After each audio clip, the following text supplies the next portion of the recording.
invité tout de suite est Vincent Piguet, qui est humoriste. Bonjour Vincent. Bonjour les naïcs. Alors bronzé, faut vite le dire quand même. Hein. Ouais, mais t'as vu la grisaille aujourd'hui? C'est incroyable. En tout cas, les naïcs, je suis trop content de te revoir. Non, on s'est connus il y a 2 ans, hein, quand j'étais allé à Tahiti. 2 ans déjà? Non, c'était pas l'année dernière. Non, il y a plus de 2 ans. Il y a plus de 2 ans? T'as pas changé, tu es. Oh, merci. Toujours aussi belle. Et alors Tahiti, c'est comment? Ah, c'est toujours bien. aussi beau? Toujours aussi beau. J'ai encore mieux aimé la deuxième fois. C'est vrai? Ouais. Pourquoi? Le public connaissait déjà, donc a mieux réagi? Déjà, non, c'était déjà l'île, sans parler du spectacle. Ça a été parce qu'en plus là, j'ai joué mon spectacle en entier. La première fois, on était 11. Que des extraits. On était 11 et on faisait que des extraits. On jouait souvent. Alors que là, dans la super salle, là, c'était génial au Grand Théâtre de la Culture. Là. Grand Théâtre de la Maison de la Culture. La Maison de la Culture. Oui. On va regarder un extrait du journal. Tu étais avec Marco, parce qu'un autre humoriste qui était aussi au Festival du Rire à Tahiti. Ouais. Et vous étiez sur le plateau de TNTV. C'est ça, la même. On va regarder ça. Ils sont humoristes et pour votre plus grand plaisir, ils vont interpréter des personnages fous et drôles dans 2 one-man shows pour le Festival du Rire vendredi au Grand Théâtre de la Maison de la Culture. Vincent Piguet vous invite dans son univers décalé avec des personnages à la fois absurdes et attachants, tandis que Marco dépeint sans complaisance la société moderne à travers toute une galerie de personnages. Ces 2 comiques sont nos invités ce soir. Messieurs, bonsoir. Bonsoir. Qui sont les personnages que vous allez jouer vendredi soir? Ah, quels sont les personnages? Toi, tu vas faire quoi? Alors moi, je vais faire uniquement des personnages pas drôles. C'est des gens qui sont à la base pas drôles. C'est sa spécialité. C'est ma spécialité. Et vous? Non.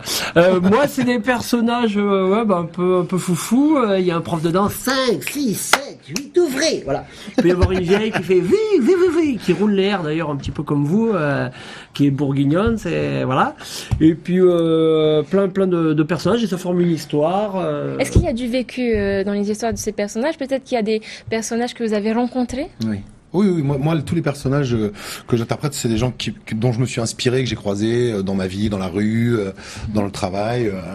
Donc bien sûr, on s'appuie sur le vécu. Forcément, moi, par exemple, la vieille, c'est ma grand-mère, quoi. Elle est plus là, mais bon, c'est un petit hommage.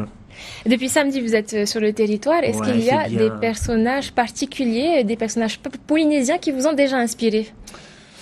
Alors, nous, il y en a 2. Hier, on était on arrive de Montréal, on a passé la nuit à Montréal, et il y avait, c'était pas des Polynésiens, mais des gens que ça fait 21 ans qui vivent en Polynésie, et c'est donc des métropolitains qui ont adopté le rythme polynésien, qui nous ont bien fait rire et qui étaient très drôles. Très, très drôle. Et je pense qu'on va leur faire une petite dédicace vendredi. Ouais. À Hubert et Marco.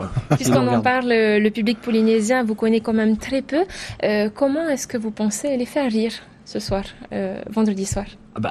Nous, on est des professionnels de l'humour, donc il n'y a pas de souci. C'est notre métier, donc on n'en doute pas. Parce que moi, par exemple, j'ai joué en Afrique, j'ai joué au Gabon, j'ai joué en Corse.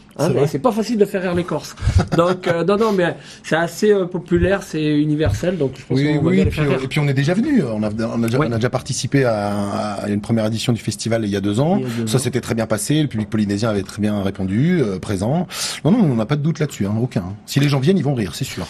Et donc, si les gens ils veulent venir, il y a un truc qui n'était pas jusqu'à aujourd'hui parce qu'on pouvait réserver les places à Boz Vaima ou à la Dépêche pour aller chercher, mais on peut les prendre sur place. C'est à partir de 3500 francs. Mais il y a maintenant une page Facebook. Voilà, qui est la page Facebook DB Tahiti. Ça, notez-le bien, DB Tahiti, la page Facebook. Et donc, on peut acheter les places en ligne. Voilà. Alors, pour terminer, messieurs, assurer le spectacle seul sur scène devant des centaines de personnes, ce n'est pas toujours facile. C'est un plaisir, nous on y prend, c'est vrai, nous on y prend beaucoup de plaisir. Plus il y a de monde, plus on est de fou, plus on rit, comme on dit. Et c'est le cas, nous on aime ça. C'est vrai que Bon merci Vincent Piguet, au revoir. Ouais, on a tout vu. On a tout vu. Ça m'allait bien ce petit polo blanc là. Ça t'allait bien. Et puis aujourd'hui j'ai mis quand même. Hinano Tahiti. Bravo. Tahiti. Ah merci, ça c'est ça gentil. va pas du tout avec le décor parce que non parce que t'es rouge sur du rouge, mais bon tu vas te confondre. Vous me voyez au moins? Ouais, ça va. Te penche pas trop sur le micro parce qu'il y a le réalisateur en bas qui fait des bons. Ah bon? Alors du coup tu es revenu et tu continues ton spectacle à Paris. Oui, je joue mon one-man show sur Paris, je le joue tous les vendredis. Ce vendredi. Ce vendredi, et tous les vendredis à 20h30. Ça a changé, avant j'étais à 20h, au Café Oscar. Oui. Donc, pour celles et ceux qui ne savent pas où c'est, le Café Oscar, c'est... Alors, le Café Oscar, c'est rue Montmartre, 155 rue Montmartre, métro Grand Boulevard. Rien à voir avec les vendanges de Montmartre, c'est pas le même quartier ici? Non, c'est près des Grands Boulevards. C'est vraiment là où il y a tous les théâtres. Et c'est une petite salle très intimiste et très sympathique, très feutrée. Je suis proche du public et on passe de bonnes soirées. Un petit peu comme à Tahiti aussi?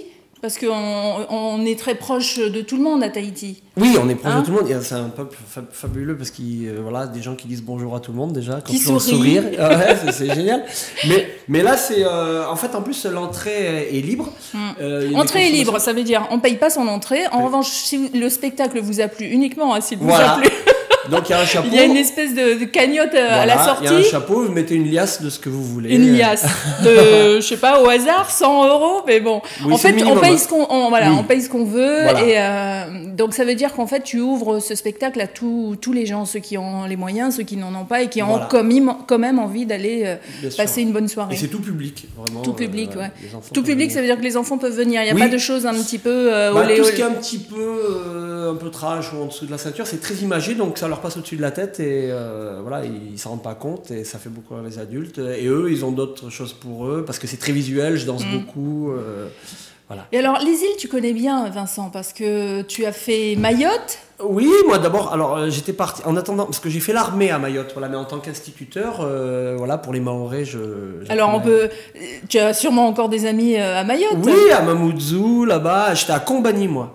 J'étais à Combani, j'allais faire la fête souvent en Alors comment c'est Mayotte quand on arrive de la métropole Alors moi c'était en 95, ben ouais, c'est un choc, c'est sympa, mais c'est un super lagon, pour faire de la plongée c'est génial, les gens sont très gentils aussi. C'est comme Tahiti ? C'est différent quand même, ouais. C'est vraiment différent. J'y étais en 95 en même temps aussi, hein, donc. Oui, pareil que dans les îles ça change pas tellement. Ah bon, ça change pas tellement. Mais voilà, avant j'avais fait Saint-Barth, alors là c'est complètement différent. Là c'est plus la fête. Mais c'est plus la fête et puis c'est très petit. Après je suis parti en Afrique et maintenant je découvre un peu Tahiti. Voilà. Et demain, qu'est-ce qu'on peut t'espérer la Nouvelle-Calédonie, Maubeuge. Ma foi, pourquoi pas, c'est un peu exotique aussi par rapport à Paris. Je sais pas, non, mais bon, moi je demande qu'à voyager avec mon spectacle. Si des gens me regardent et qui veulent venir me faire jouer dans des îles, c'est ma spécialité. Donc, voilà, donc vous connaissez Vincent Piguet maintenant et on peut te revoir, je le rappelle à tout le monde, vendredi à partir de 20h30. À partir de 20h30 au Café Oscar et on vous donnera bien sûr l'adresse. Regardez bien sur notre page Facebook, vous aurez toutes les informations pour aller voir Vincent Piguet. Il a aussi un compte Facebook et un site web. Un site web. Donc c'est Vincent qui est Petit. en train d'être de retravailler. Voilà, parce que il a été un peu, il y a eu des hackers qui ont. Tu as été hacké par des pirates. Par des jeunes Ils femmes. Ils étaient jaloux que tu sois parti à Tahiti, ça doit être ça. Ça doit être des filles qui... En tout cas, merci Vincent d'être venu nous raconter un petit peu ton voyage dans les îles. Et puis, allez le voir, vous allez adorer cette soirée dans l'humour, bien sûr. Merci Vincent. Merci Lénaïque, ça me fait plaisir de vous revoir. Avec grand plaisir. Merci.